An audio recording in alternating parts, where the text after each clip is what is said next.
Good morning student. आपका chapter 5 है यक्ष के प्रश्न। देखो कि पाठ में पौराणिक काल में महाभारत के एक अंश द्वारा छात्रों को विशाल हृदयता, धैर्य और पक्षपात रहित रहने के गुणों का बोध कराना और उन्हें अपने जीवन में उतारने के लिए प्रेरित किया है। ये देखो कि विनोबा की माता के पास पड़ोसिन अपना बेटा छोड़कर कुछ दिनों के लिए तीर्थ यात्रा पर गई थी। विनोबा और पड़ोसिन का बेटा समान स्नेह और सद्भाव के साथ एक ही घर में रहते थे।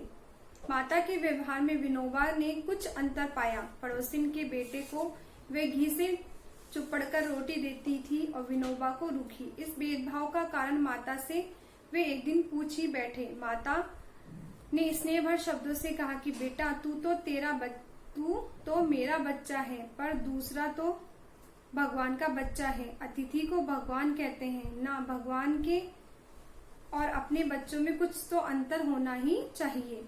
माता की विशाल हृदयता पर विनोबा गदगद हो गए और अब कहीं कोई शिकायत ना थी। अब देखो कि पांडवों के वनवास का समय था। भूख प्यास से व्याकुल मतलब बेचैन पांडव वन भटकते फिर रहे थे। भटकते मतलब अकारण घूमते फिर रहे थे। तीव्र मतलब तेज प्यास से व्याकुल युधिष्ठिर ने अपने भाइयों को एक एक करके जल की खोज में भेजा था। जिस दिशा में जल प्राप्ति हेतु एक तालाब को नकुल ने ऊंचे वृक्ष पर चढ़कर देखा था, उस दिशा में जिस पांडव ने भी जल पीकर अपनी तृष्णा मतलब अपनी प्यास बुझाने और भाइयों के लिए लाने हेतु कहीं जाना, वह लौटकर न आया। नकुल, सहदेव, भीम और अर्जुन चारों एक एक करके प्रस्थान कर गए, मतलब वहां से चले गए। भाइयों की चिंता और प्यास से युधिष्ठिर व्याकुल हो रहे थे। देर तक प्रतीक्षा करके वे उठ खड़े हुए और उस दिशा में बढ़ चले जिस दिशा में तालाब था और उनके भाई गए थे। जंगली पशुओं से भरपूर मार्ग से होते हुए वे एक हरे भरे मैदान पर जा पहुंचे जो एक स्वच्छ सुंदर तालाब के चारों ओर था। परंतु जैसे ही उनकी दृष्टि मतलब जैसे ही उनकी नजर वहां अचेत बेहोश पड़े अपने भाइयों पर पड़ी, वे अपने दुख को रोक ना सके और बिलख कर मतलब जोर जोर से वो रोने लगे। उन्होंने भीम और अर्जुन के चेहरों का स्पर्श किया जो बिल्कुल बिना हिले डुले और शांत पड़े थे।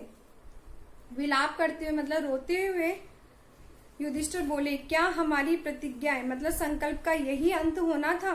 ठीक उस समय जबकि हमारे वनवास का समय समाप्त होने जा रहा है, तुम लोग मुझे छोड़कर चले गए। मेरे संकट काल के समय देवताओं ने भी साथ छोड़ दिया, मतलब मेरी मुसीबत के समय देवताओं ने भी मेरा क्या साथ छोड़ दिया। जैसे ही उन्होंने अपने भाइयों को देखा जो निर्जीव पड़े हुए थे, उन्हें दुख के साथ आश्चर्य भी हुआ कि ऐसा शक्तिशाली कौन होगा जो उन्हें मार सके।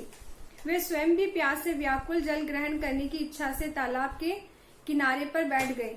जैसे ही उन्होंने तालाब में अंजलि डुबोई, एक आकृति विहीन चेतावनी भरा स्वर गूंजा, कुंती पुत्र मैं बगुला हूँ। तुम्हारे भाई इसलिए मर गए हैं क्योंकि उन्होंने मेरे शब्दों पर ध्यान नहीं दिया था।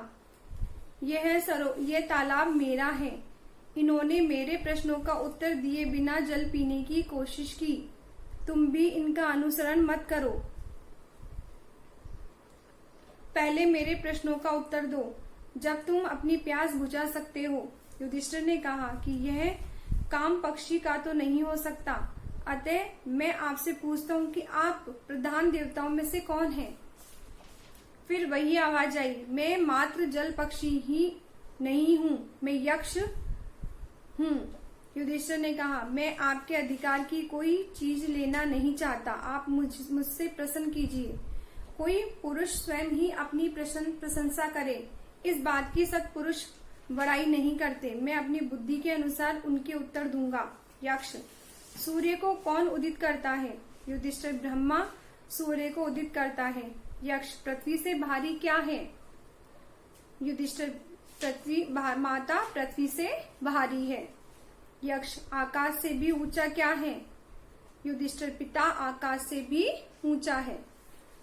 यक्ष, वायु से भी तेज चलने वाला क्या है? तो युधिष्ठिर बोला कि मन वायु से भी तेज चलने वाला है। ये जो हमारा मन है ना, वो वायु से भी बहुत तेज चलता है। यक्ष, सोने पर पलक कौन नहीं मुदता? युधिष्ठिर, मछली सोने पर पलक नहीं मुदती, मतलब बंद नहीं करती। यक्ष, उत्पन्न होने पर चेष्टा कौन नहीं करता? युधिष्ठिर, अंडा उत्पन्न होने पर भी चेष्टा नहीं करता। यक्ष, अकेला कौन विचरत है? मतलब अकेला कौन घूमता है, इधर उधर घूमता है? एक बार उत्पन्न होकर पुनः कौन उत्पन्न होता है? युधिष्ठिर, सूर्य अकेला विचरित होता है, मतलब अकेला उगता है। चंद्रमा एक बार जन्म लेकर पुनः जन्म लेता है।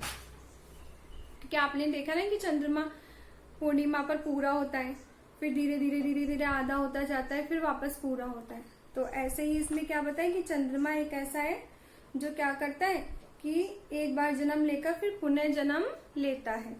यक्ष, जगत किस वस्तु से ढका हुआ है जिसके कारण वह प्रकाशित नहीं होता? मनुष्य मित्रों को किस कारण त्याग देता है और स्वर्ग में किस कारण नहीं जा पाता?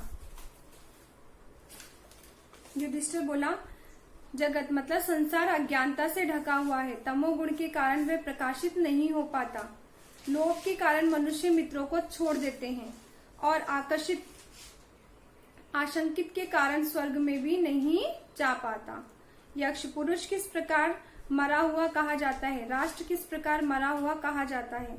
युधिष्ठिर, दरिद्र मतलब निर्धन पुरुष मरा हुआ है और बिना राजा का राज्य मरा हुआ है। यक्ष, ज्ञान किसे कहते हैं? युधिष्ठिर, वास्तविक वस्तु को ठीक ठीक जानना ही ज्ञान है। यक्ष, मनुष्य का दुर्जय शत्रु कौन है? दुर्जय मतलब जिससे जितना कठिन हो, मतलब मनुष्य को जिससे जितना कठिन हो। शत्रु कौन है? अनंत, जिसका विस्तार समाप्त ना होने वाला हो। व्याधि क्या है? साधु कौन माना जाता है और असाधु किसे कहते हैं? युधिष्ठिर, क्रोध दुर्जय शत्रु है। क्रोध क्या है? सबसे बड़ा शत्रु है कि जिससे जितना कठिन होता है, मतलब क्रोध करना बहुत, उसको कंट्रोल करना क्या होता है, बहुत मुश्किल होता है। लोभ अनंत व्याधि है, ठीक है। लोभ मतलब जो कंजूसपन है, वो जिसका कभी अंत नहीं हो सकता। जो समस्त प्राणियों का हित करने वाला हो वह साधु है, और जो निर्दय पुरुष है वो असाधु है। मतलब साधु मतलब सबसे अच्छे लोग, और असाधु का मतलब बुरे लोग। यक्ष, ऋषियों ने स्थिरता किसे कहा है? धैर्य क्या है, क्या कहलाता है? स्नान किसे कहते हैं? और दान किसका नाम है? धैर्य का मतलब धीरज क्या कहलाता है? युधिष्ठिर ने बोला कि अपने हृदय में स्थिर रहना ही स्थिरता है। इंद्रियाग्रह मतलब इंद्रियों पर नियंत्रण करना ही, अपनी जो 5 इंद्रियां होती है उस पर नियंत्रण करना ही क्या है? धैर्य है। और मानसिक मलों को छोड़ना स्नान है, और प्राणियों की रक्षा करना दान है। यक्ष, मधुर वचन बोलने वाले को क्या मिलता है? सोच विचार कर काम करने वाला क्या पा लेता है? जो बहुत से मित्र बना लेता है उसे क्या लाभ होता है? और जो धर्मनिष्ठ है उसे क्या मिलता है? धर्मनिष्ठ मतलब धर्म के प्रति निष्ठा रखने वाला। युधिष्ठिर, जो मधुर वचन बोलने वाला सबको प्रिय होता है। सोच विचार कर काम करने वाले को अधिकतर सफलता मिलती है।